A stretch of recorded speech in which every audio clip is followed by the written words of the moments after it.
Hello, today we are going to make lauki aloo and this is going to be made by Chef Rinku, and it is really one of my favorites to have and it's one of her favorites to make. For this dish we've taken a fairly deep wok and she's going to add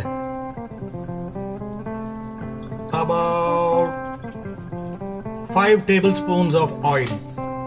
We are ready to drop in a tablespoon of mustard. We'll wait for the mustard to burst.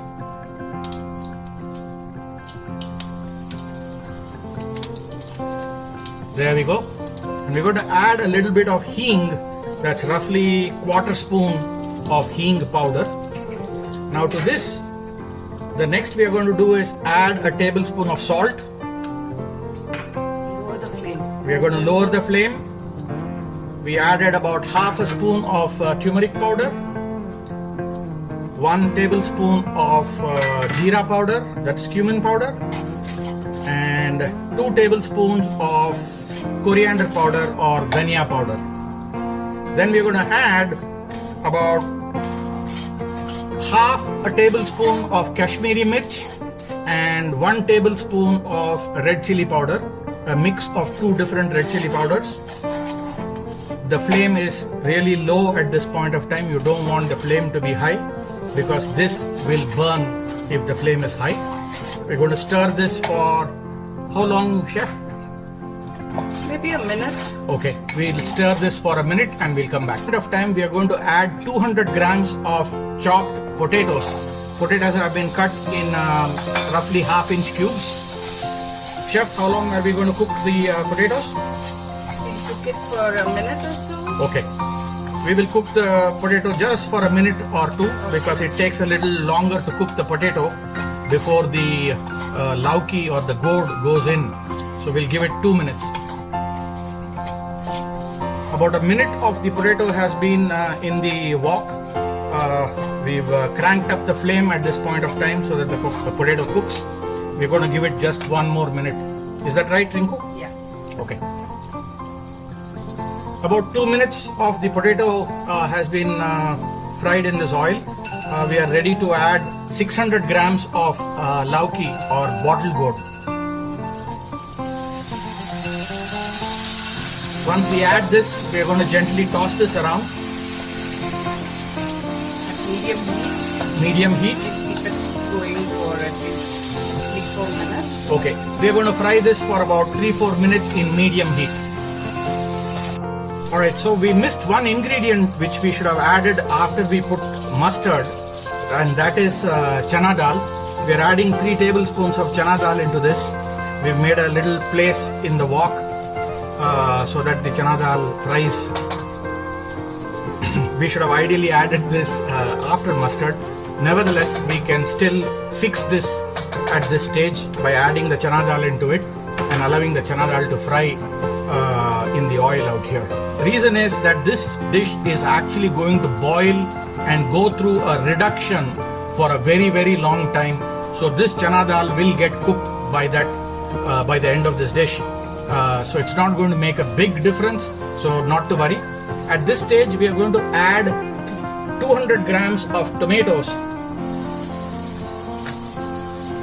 and gently mix this up. So when we looked at this, the ratio of this tomato seemed to be a little less. So we're going to add another 100 grams of tomato to this. That's about 300 grams of tomato totally. We've stirred the tomatoes. At this point of time, what are we going to do, Rinku? I'm going to cover it and cook it for like 5 minutes. Okay. Just to let the tomato soften a little bit, but anyway it's going to cook later properly in water. Okay. So we're going to cover this and cook it for 5 minutes At medium heat. in medium flame. Okay, this has been in for about 5 minutes. We're going to check. As you can see, the water from the vegetables and the tomato have leached out into this dish so beautifully. We're going to gently mix it. What are you going to do next? I'm going to add water. How much of water are you adding? That's about 5 cups of water. Let me see. That is 5 cups. Yes. So we've added 5 cups of water, and what are we going to do? I'm just going to boil it and then close it and cook it in medium heat till it reduces into half. Okay. Or whatever consistency that we want. So we are going to basically do a reduction. Yeah. Okay, so therefore we are not going to keep it covered. No, we'll keep it covered till the vegetables get cooked fully. Okay. And then we will reduce it, Okay. keeping it open. All right. So around 10 minutes have passed. I'm opening the cover now. And it's been boiling. So if you look at the lauki, it has become translucent. And the potatoes are like 3/4 done. Okay, both the vegetables are like 3/4 done. So at this point of time, I'm going to remove the cover and put it at medium and cook it till the water reduces to at least half of what it is. The longer it cooks, this dish tastes better because it doesn't have ginger, garlic, onion, nothing. So it's like just the tomatoes and the vegetables cooking in its own sauces. So that's the whole idea of this dish. All right, Rinku, can you tell us how much of the water has reduced? It looks like it has reduced by about half an inch. Yeah, the water level was this mark. It has gone down. Now if you look at the vegetable, see it's now the potato is fully cooked. Awesome. And the lauki is fully cooked. Okay. If you want to taste and check the spices, which I do, otherwise I cannot make out whether the spices are correct or not. Rajan doesn't need to, but I do. So I'm going to taste the gravy. It needs salt. Okay. I'm already taking into account the fact that the water will reduce some more, so I'm just putting like half a teaspoon. Okay. But if you're saying that the vegetable is cooked already, why would you continue boiling this? Because the gravy tastes much better when the water is reduced and it has gotten into the vegetables some more. There's something special about this vegetable dish. The taste is more when it sits in the gravy for a long time. So that's the specialty of this dish. The vegetables won't disintegrate or get smushed and vanish? No, nothing will happen like that. Then we should give an awesome shout to Dr. Femida, who gave us this recipe, and every time we actually buy lauki, this is the only dish we make out of it, which I prefer. Yeah.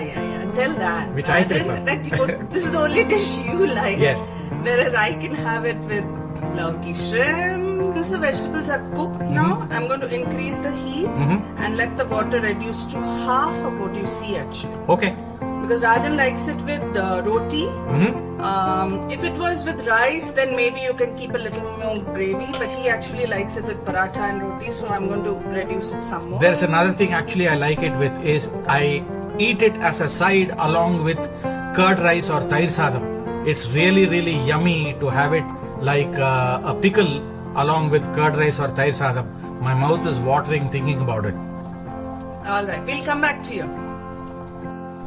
So this has reduced furthermore. I think it's kind of dropped another good half an inch by volume. We've certainly lost about a good 1 inch, right, from where we started? Yeah. That's the beauty. This is the consistency he likes. I like to put a little bit of curry patta in the end also. Awesome. Since we have it growing in our garden. So it gives a lovely flavor to it because we're not adding any dhania patta, nothing. So it's done. He likes this consistency. Now when it gets colder, it'll get thicker, and the dal is done and all the vegetables are done and it's ready to be eaten. Awesome. Thanks for watching and enjoy it. It's very easy to make.